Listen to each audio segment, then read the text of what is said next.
भर से बांग्लादेश में हिंदू हेट की मुहिम चल निकली है, उसकी जो भयावह तस्वीरें सामने आ रही हैं वो इस बात पर मोहर है कि हिंसा की पूरी स्क्रिप्ट पहले से तय थी। खुलासा हो रहा है बांग्लादेश में चाहे तनाव की वजह जो भी हो, टारगेट पर हिंदुस्तान और हिंदू आबादी ही रहती है। हालात इतने बिगड़ गए हैं कि बांग्लादेश के एक बड़े नेता ने भारतीय राजदूत को ढाका से निकालने की मांग की है।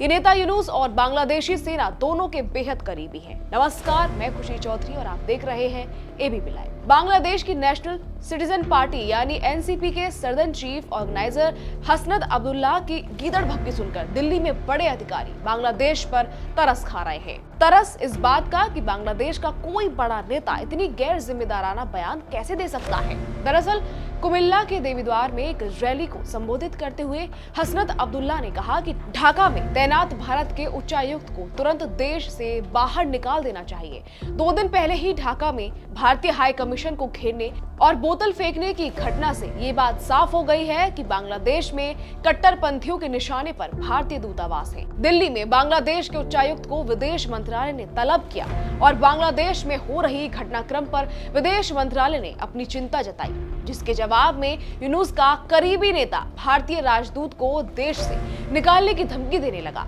हसनत अब्दुल्ला ने कहा, हमें भारत के इस रुख पर कठोर प्रतिक्रिया देनी चाहिए थी। भारत के उच्चायुक्त को देश से बाहर निकाल देना चाहिए। हालांकि इस भड़काऊ बयानबाजी के बीच भारत ने सधी प्रतिक्रिया दी है। भारत के विदेश मंत्रालय ने कहा, बांग्लादेश में हाल की कुछ घटनाओं को लेकर कट्टरपंथी तत्वों के झूठे विमर्श को हम पूरी तरह से खारिज करते हैं। ये दुर्भाग्यपूर्ण है कि अंतरिम सरकार ने न तो इन घटनाओं की गहन जांच की है और न ही इनके संबंध में भारत के साथ कोई ठोस सबूत साझा किए हैं।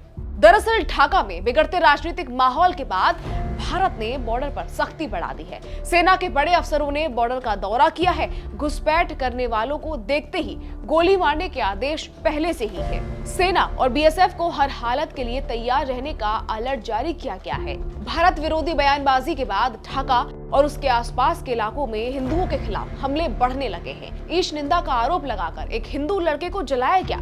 हिंदुओं की बस्ती में आग की साजिश की खबर देने वाले द डेली स्टार के दफ्तर में आग लगाई गई।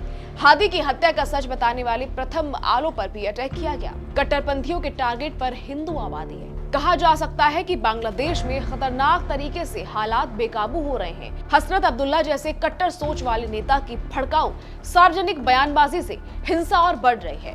भारतीय उच्चायुक्त को देश से बाहर निकालने वाले बयान कोई भी जिम्मेदार नेता कभी नहीं दे सकता।